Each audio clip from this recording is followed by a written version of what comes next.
como a gente pode construir, né, nas lideranças, um mindset focado em segurança. Quem quer começar? Pode começar. Vamos lá. Isso é interessante. Quando a gente fala sobre líder, claro que líder não tem a ver só com o título, mas eu quero aqui falar sobre alta liderança.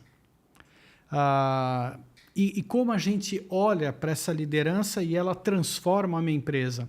Ela pode ser uma liderança autoritária, ela pode ser uma liderança impositiva, e eu penso que esse tipo de liderança ele dá um resultado inicial, mas ele não sustenta. Eu estou olhando isso ao longo das 3 últimas décadas e conto assim alguns líderes que me marcaram muito a minha jornada, de maneira positiva e negativa. Mas eu quero falar muito mais aqui da positiva. A liderança que transforma é aquela liderança vulnerável. É aquele líder que ele chega na frente das pessoas e ele diz, olha, eu passei por isso, eu errei nisso, e isso mudou minha vida. E eu tenho um caso assim de um CEO que eu trabalhei há alguns anos numa das empresas da Shell e para mim me marcou muito porque levou um tempo. Um dia ele chegou para mim e disse, Rogério, agora eu entendo o que você fala. E naquele dia ele deu um testemunho do que aconteceu na família dele. E aquele dia para mim foi tão marcante porque eu disse, olha, a tua mensagem ela tem muito mais poder do que uma aula de um especialista em um PowerPoint. Claro que eu tenho que estudar, claro que eu tenho que conhecer as normas, as técnicas, tudo isso é fundamental para a nossa carreira. Mas existe um momento da transformação de cultura que passa pelo líder. Então, quando o líder é vulnerável, quando ele é humano, porque ele também tem problemas, ele também precisa ser cuidado, ele tem dificuldades.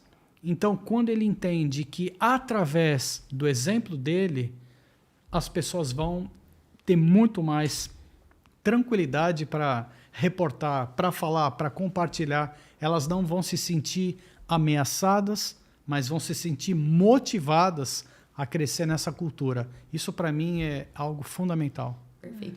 Então, líderes vulneráveis. Isso. Perfeito. E aí, Leia? Eu vou talvez complementar com o outro lado do profissional de HSE nessa história, de como que dá para ajudar. Eu acho que todos nós já passamos por essa situação em algum momento. Eu me lembro de ter uma conversa com uma pessoa da minha equipe, muitos anos atrás, que ele se frustrava muito porque os líderes de negócio não tinham mindset para segurança.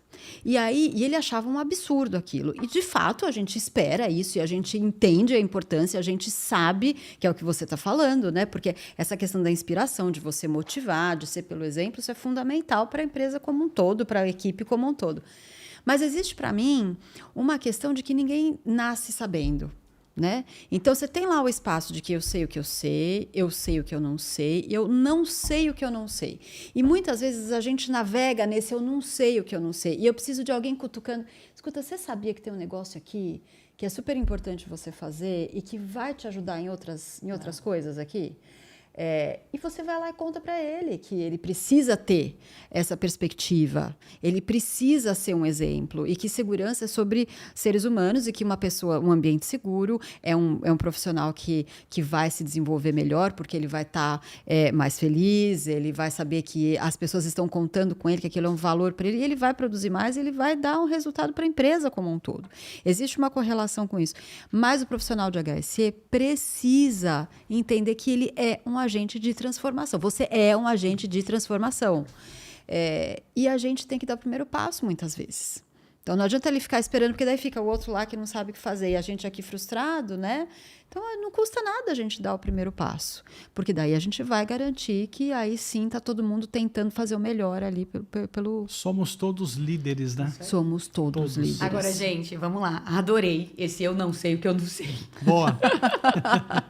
Eu não sei o que eu não sei e quantas vezes, né? Vamos lá, a gente fica nesse meio do caminho. Sabe onde eu vejo o meio do caminho? Eu vejo o meio do caminho onde a gente entrega para o líder ferramenta e não entrega a competência. Boa. Outro dia eu pergunto para as pessoas, quando que você fala que o líder, vamos pegar um líder imediato, vai, o líder imediato. Olha, você tem que fazer o diálogo de segurança. Ele nunca foi, o que é isso? Ah, você vai lá, você lê um papel, tô te entregando um papel, você lê. É isso aí? Ah, e todo mundo tem que assinar a lista de presença. Então, coisas tão simples que aí a gente fica nesse limbo, né? Que a gente destrói o diálogo de segurança para aquele líder, aquele negócio não faz sentido nenhum. Olha que coisa mais sem sentido.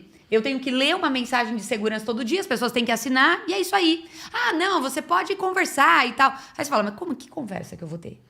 Ele ainda não teve esse encontro com a segurança. Então, e aí tem um dado que me chamou a atenção aqui dos Estados Unidos. Quero deixar esse dado com vocês. Da EHS Today. É uma revista, é uma magazine.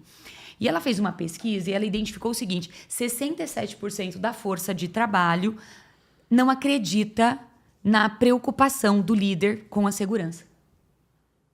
Ou seja, né, até eu vi uma imagem de um teatro da segurança. Parece até um espetáculo da segurança. Você entende? Porque ele não tem convicção do que ele está fazendo.